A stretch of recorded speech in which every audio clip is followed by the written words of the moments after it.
I have no idea where I was October 26, 1985, but I know exactly where I was on October 21st, 2015. I was here in a place called Keels, Bonavista Bay, Newfoundland, Canada. I was working on a film called Maudie, starring Sally Hawkins and Ethan Hawke.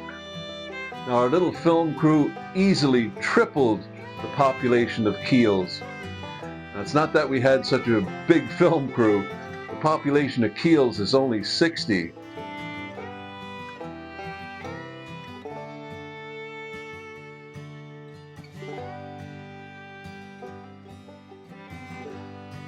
In 2023, I became 2 degrees of separation from Kevin Bacon. They worked together on a film called Leave the World Behind. So it's me, Ethan Hawke, Kevin Bacon. So is that 2 or 1? I don't know how that works.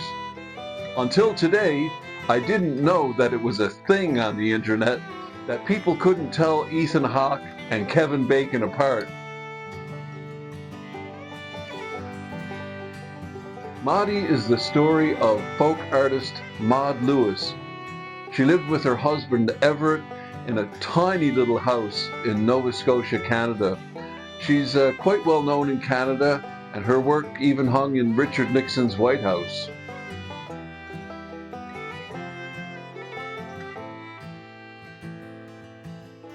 The film spans several decades, so while the crew was shooting on a different location, we had to make modifications to the other sets to show the progression of time.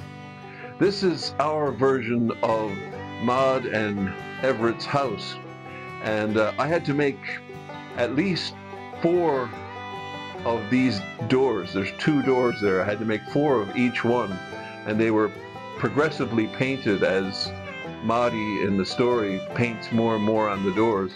So we have to turn the sets around quite quickly, so they can't come in and paint the door between scenes, so we just have a door that's progressively painted and swap it out. So the house set is considerably larger than Maude and Everett's actual real house. It was just too small to shoot inside the actual house.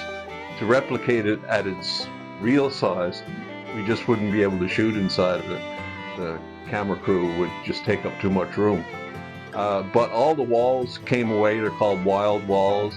So the entire house opened up like one of those pop-up book kind of things. They're called wild walls, and we would take the walls away so the camera could shoot through. And this scene in the loft is in a completely different town. It's a couple of 100 miles away in a different town. Walk up the little stairs, cut to the scene in the attic loft space, and it's a couple of 100 miles away a few weeks later or something. Movie magic. Funny story how I met Ethan Hawke. So I was telling you how we had to modify the sets to show the progression of time. This is an actual shop, or should I say the actual shop in Keels. We put a wall down the middle of the shop so the guy could carry on his business while we were shooting. One side was the set, and the other side was the real shop, where we would buy our beer and cigarettes and eggs and whatever else we needed. So the changes to the shop were subtle, but they are there for the people that are paying attention. Of course, the thing that really sells the time shift is the cars. But look at the signs. They've been updated. The steps have changed, and the wheelchair ramp and the stairs are closed in with this lattice. The production designer hated the wheelchair ramp. Well, he didn't hate it. It just throws off the authenticity. It just wouldn't be there in those earlier days. Now, at the risk of getting political here, this shop, the actual real shop, is also the post office. So it's sort of a government building. Now remember, life goes on in Keels while we shoot our film. We can't just remove the wheelchair ramp. And that's what Trump's trying to do in America. He hates DEI. The part he always intentionally leaves out is the A. It's actually DEIA, diversity, equity, and inclusion. The A is for accessibility. It's not a new concept. It's not woke, and it's not exclusive to the United States. In Canada, it's also called DEI. In the UK, it's EDI. It's just guidelines or a framework for how government agencies are supposed to behave, like providing wheelchair ramps. There are going to be a lot of babies thrown out with this bathwater. Anyway, I'm carrying this big step ladder up these stairs, and there's this guy standing at the top of the stairs in front of the door. Now, there's an unwritten rule in film. Well, it's an unwritten rule in the whole world, actually. The guy with the load has the right of way. So I yelled at him, either open the door or get out of the way. Now, I didn't yell it in anger. It was just in jest. Just a fun way of telling them to look out, I'm coming through. An enthusiastic excuse me. Another unwritten rule, well, no, it's not unwritten. It's probably actually written down somewhere. You're certainly taught it at the beginning of your film career. And that is that you don't interact with the talent. The talent is the cast, the actors. It's kind of like meeting the queen. You don't speak until you're spoken to. And in set construction, you don't get to interact with the cast very often, unless you're an on-set carpenter. Set construction is usually well ahead of the circus or coming behind them, cleaning up. So the guy at the top of the stairs jumps to and opens the door for me. I thought he was one of the locals just having a nosy. I mean, look at the way he's dressed. But as I walk by, I see it's Ethan Hawke, one of the stars of the film. Thanks, I say sheepishly. He was helpful and followed me in. Hi, he says, I'm Ethan. So I introduced myself and apologized for shouting at him. He said, no, it's okay. I was in the way and you gave me a choice. I said, yes, and you chose wisely. He was a nice guy. People always ask me about the movie stars I've met, and I've met all kinds of them, but this is a classic example of it isn't exciting. They're usually just in the way. Another movie star I worked with was Pete Postlethwaite. Pete Postlethwaite died a few years ago.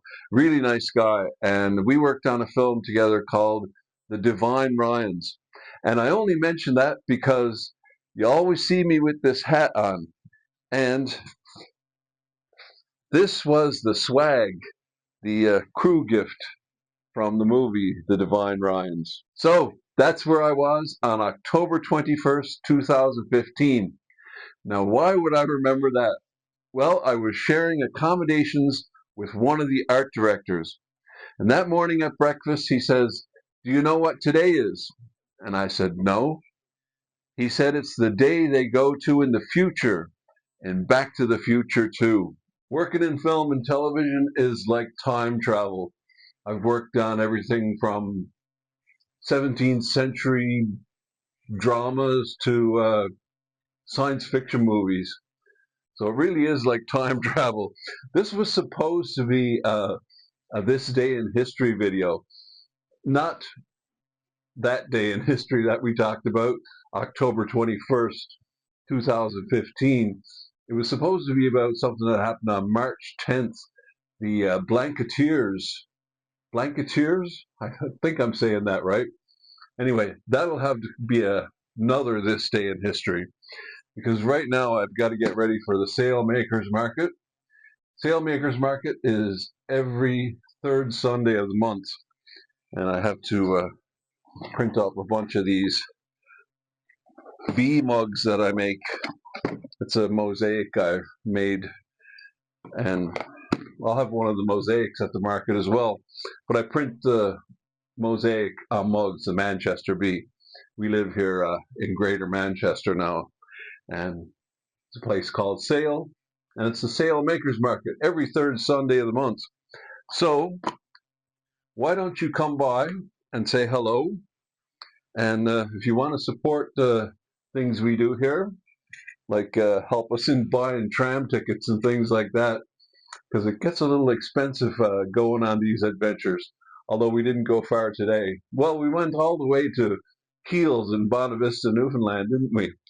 But you can get these on our website, wickedacorn.com. You can become a member of the Brew Crew and help us out with the things we do here.